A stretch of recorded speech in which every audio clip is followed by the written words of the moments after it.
Chimère jar cousin wu Samba Sall bi nag moom la njaboot gi tànn mu wax def ko porte parole mu wax ñu naan ko Sitafa Niang ana mu Chimère Sitafa maa ngi lay nuyu maa ngi lay fay Serigne Ahmed naka ngeen def mbàyyi na ngi ci jàmm sant yàlla bu baax maa ngi nuyu mbokk yëpp di leen ziar di souhaiter ne que ñëpp ñu ngi ci jàmm te yal na jàmm yàgg ci dëkk bi ci barke Yonent bi sallallahu alayhi wa sallam fi ñuy dooree laaj yi nag mooy doyen Samba Sall doyen des juges jóge na fii bu yàggul est-ce que mën nga présenter wu tam nga gën ñu wax la nga bokk ak ñoom ndem si yàlla ji yal na ko yàlla yërëm te xare ko àjjana yal na suuf sedd ci kawam man cousin wam laa yaayam mook suma papa ñoo bokk benn yaay bi leen jur man ak sama maam ci booru ci wetu ki ñu ko denc kooku moo ñu yar ak sama papa bi ma jur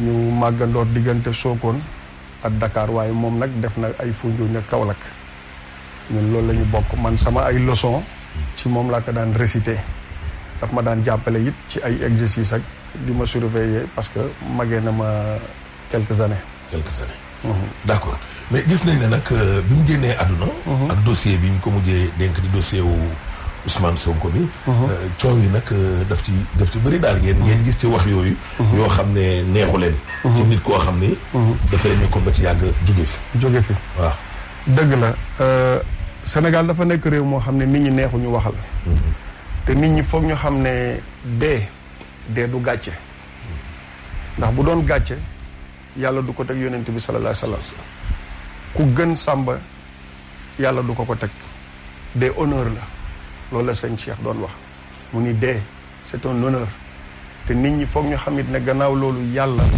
dee la njëkk a sàkk ko dund ndax ku dem ci alxuraan yàlla wax na ko fa xalaxal mawta wal xayaata coow li nag dana bari ndax Sénégal réew la moo xam ni farfarloo bi dafa bari maa far wala fii laa féete ku mu neex waaye nag dee du gàcce ba tax ñu koy reetaan te jàpp naa ne bu ñu xamoon nit ki dëgg ndax buñ nee nit ki baax na rek na ko ay mbokkam wax bu ñu xamoon nit ki dëgg kon ñëpp a koy bokk ñaanal te li ko ñaanal sax moo ëpp ñi ko reetaan mooy doyen Samba Sall ñi amul fu ñaan jógewut ci réew mi muy ci biir réew mi ci biir capital bi di ci biir fa mu dëkk di ci Fuuta di ci Kaolack di ci Gosaas ba ñoo xam ne sax kenn xamu leen ñuy woote di ko ñaanal d'accord moom nag yàlla dogaloon na ne yaramam sutante woon na la ñu njëkkoon dégg après ci lañ dégg ne dénk dañ ko dossier bi après nag ci la génn àdduna moom kañ la feebar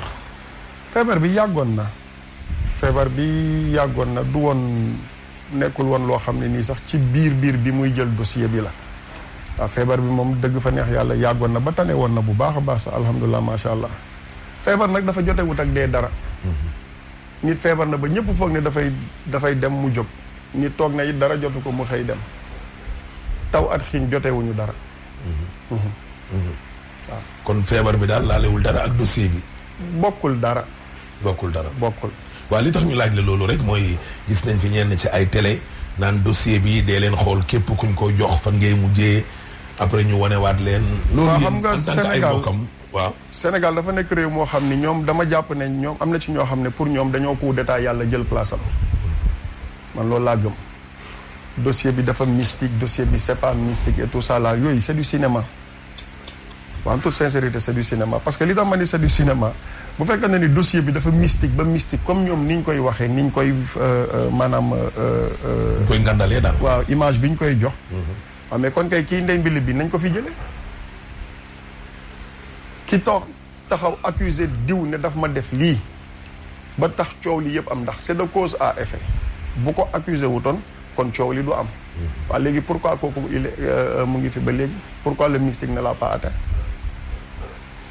man loolu laa gëm d'accord loolu nga gëm ñu des nag ci dossier bi doon nga wax ne doyen Samba Sall feebaroon na xawoon na sax tane laalewul dara waaye gis nañ ne joxoon nañ ko beneen juge kooku nag communiqué bi ñu liir ci journaux yi ñin dëkk ñoom moom mooy ne ginnaaw ba ma waxtaanee ak samay mbokk sama soxna samay xamel daal ñoo ma ne lii ak lii mu bàyyi yéen ngeen gis seen mbokk di doyen Samba Sall yaramuñ bi sutante woon muy jëli dossier bi xanaa waxoo leen woon ak moom dara wax nañu at moom ku nekk wax na suma papa bi ko yar mbokk yi amul kenn ku ko woowut mbokk yi toute la famille amul kenn ku woowut ne ko na bàyyi dossier bi.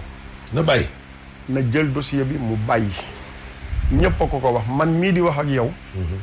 woo naa ko te laataa ma koy woo sax suma papa bi ko yar woo na ko ne ko Samba musuma la sant nga bax musuma la sant nga bañ lépp lu ma la mus a wax rek defal nga ma ko jëlal dossier bi nga ne leen nga wax sa médecin mu bindal la un certificat médical nga ne leen da nga tawat nga jébbal leen seen dossier nga génn ci ndax da nga am ay mbokk da nga am njaboot. Il ne l'a pas répondu. ah tontuwu ko. tontuwu ko bi ma ko jotee ma wax ak moom mu xamal ma ne ma gor du daw mu ni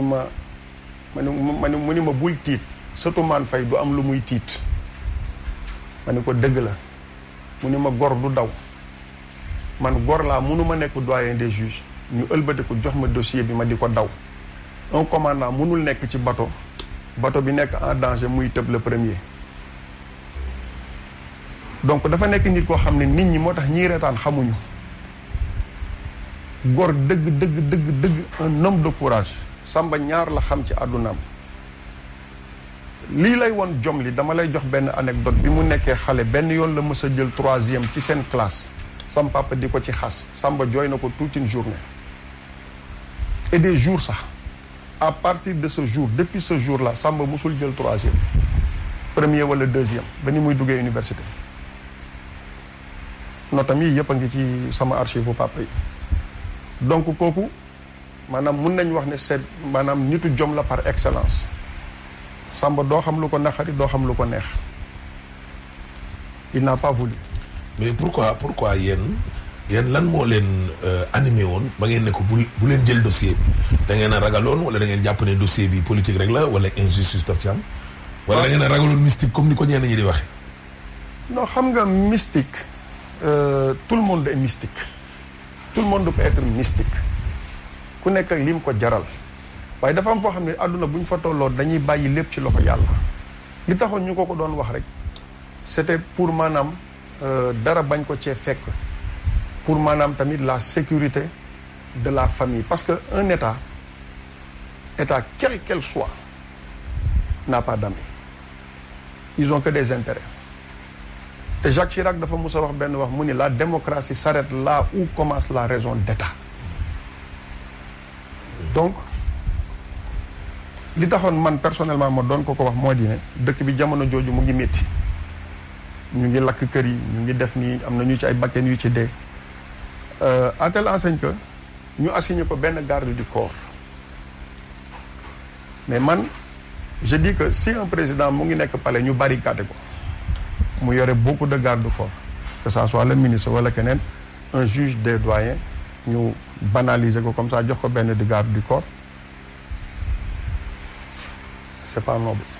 c'est pas noble balaa ñoo ñëw ci bi muy dajee ak Ousmane Sonko yooyu waaye ñun liir nañ ba tey ci journaux yi te dégg nañ ko tam ñu ne benn instant dafa rawale moom njabootam daal génn nañ këram ba am fu ñu dem làqatu ji est-ce que loolu am na.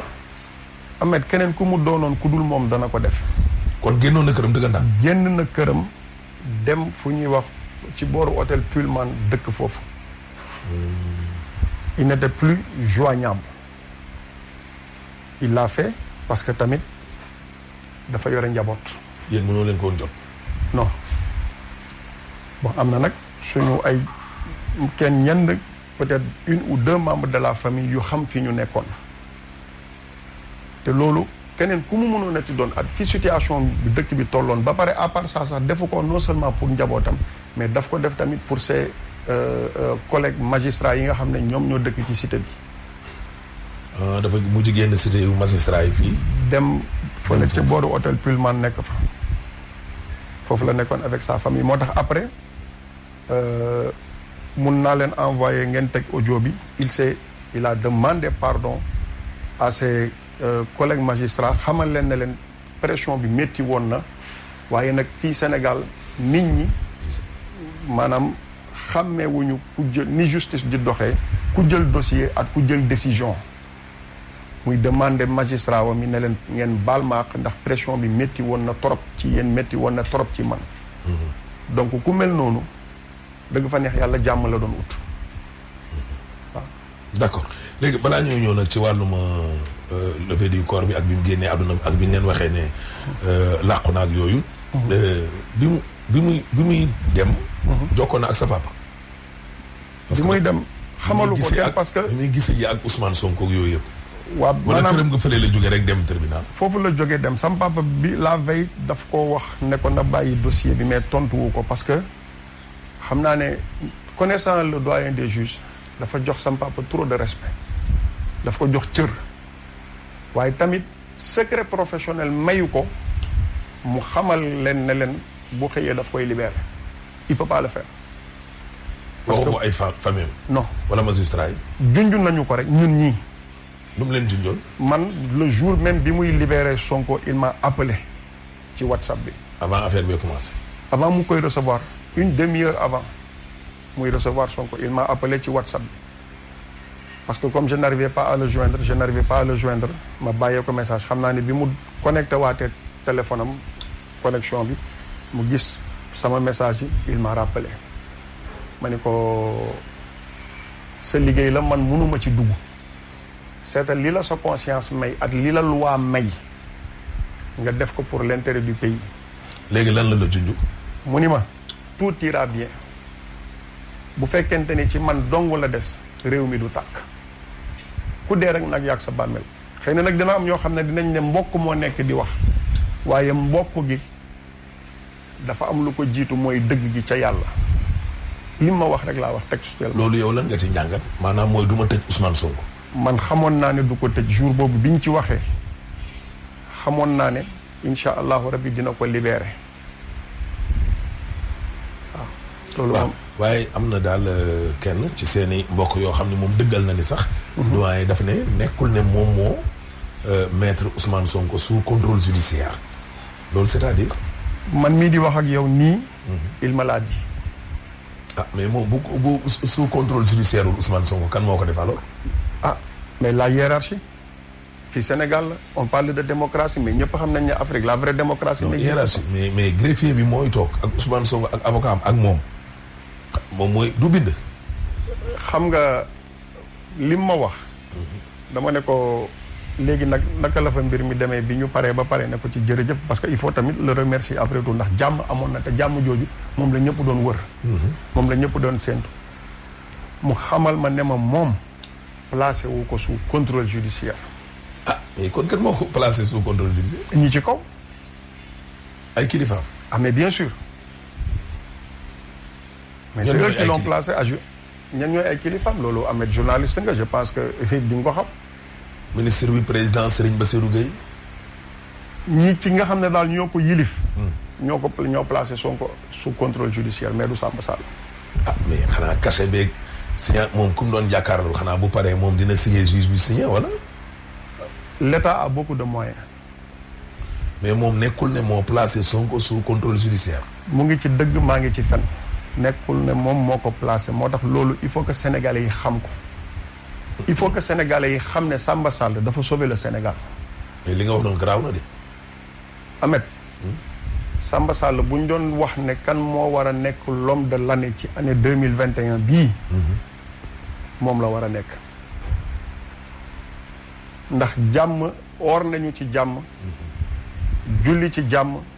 delluwaat ci jàmm ñëpp nekkaat ci jàmm. gannaaw yàlla. du procureur du président du keneen du sëriñ du kenn c'est lui. Samba Sall il est mort dignement ndax il s'est sacrifié ndax xamoon na li ko ci mën a fekk. mais kon yéen mbokk yi daal da ngeen jàpp ne décision bi Samba Sall waroon a def Ousmane Sonko defu ko maanaam fekkiwul ay kilifaam dañ ko doon dicté. non Samba moom kenn mënu ko teg pression Samba Sall bi ma xam man xanaa mu changé ci diggante bi. ah ñu doon gis ñu ne Sonko moom defaraloon nañ ko cellule lépp wala. mais xam nga waxoon nañ fi parce que fii moom c'est un pays de waxoon nañ fi wala dégg naa. ne Macky Sall Ablaye Wade da nga ko doon préparer une chambre à Rebeuss waxoon nañ fi it ne Idrissa Seck lii wag lale donc. yéen li ngeen jokkoo laa wax ak sa cousin li nga jokkoo ak doyen des juges laa wax man. yéen loolu déggoo leen ko woon. maanaam ne moom mi ngi dund pression laa wax. mais pression bu métti Samba pression bi mu doon dund doomu aadama antanu ko. bu jógee ci nguur gi. partout. xam nga am pression du pouvoir. pression des collègues pression de la famille pression d'un peuple. parce que ñëpp a ngi doon séentu waay nañ ñu dimbale ngir yàlla jàmm am ci réew mi ndax jàmm la Sénégal xam. mu nekk ci loxowu benn nit. nga war a yow tous les jours xamuloo ndax boo génnee sa kër di nga dellu siwaat pour fekk ci sa njaboot. dafa métti rawatina nag ci réew moo xam ne nii on vit dans un pays boo xam ne nii c'est un pays où il y a pénurie de discipline. nit ñi dañuy génn di wax lu leen neex sans même savoir la personne bi ñuy waxal kan la. Samba Sall dem na ba wax ay mbokkam. ne leen daal moom nguur gi sax la gën a ragal à 90% que l'autre camp loolu dëgg la. il me l'a confirmé. yow mii man mii di wax ak yow il me l'a confirmé man ñaanuma ku dul Samba Sall sax du ma wax ci moom lu dul dëgg muy dund ak muy dee. mu ne benn instant nguur gi la gënoon a ragal sax. il m'a fait savoir que ni. moom il a beaucoup plus peur. de l'État que du camp de Sonko. parce que un État est trop puissant et ils ont trop de moyens. ñu ciy waxtaan di ci waxtaan bay dugg ci le cas de commissaire divisionnaire boobu ñu fi reyoon au temps Cheikh Sadibou dañu retrouvé woon la comme au Mamel ak maître Babacar Seye ba ma sax ma ko ci dox d'autres exemples ne ko am na fi sax au Maroc le cas de Ben Barka bi ko Assane 2 di faagaagal reyee wuñ ko biir Maroc ñu ngi ko reyee en France ñu waxtaan ci sax ba ma joxaat ko sax beneen exemple bu princesse Diana ñu ngi ko reyee ci pont de l'Alma en France ba léegi personne kenn waxu ci dara. kon bu ma déggee sa wax daal mooy yéen maanaam seetaloo leen nguur gi ci DM à 100%. loolu moom du ma ci dugg sëñ Ahmed yàlla rek a xam parce que dafa am benn affaire bu ma gëm. boo demee ci alxuraan. nga jàng suratul Luqman nekkul woon yónent mais yàlla daf ko joxoon sagesse. bi muy conseiller son fils. daf ne ko yaa bunaaya yow sama doom. innaha in taku maanaam lépp loo xam ne nii rek yàlla doomu aadama def na ko lu toll sax ni grain de moutarde. nga jël ko nëbb ko ci suufu roche. bu keroog yomal xiyaamee yàlla dina ko feeñal.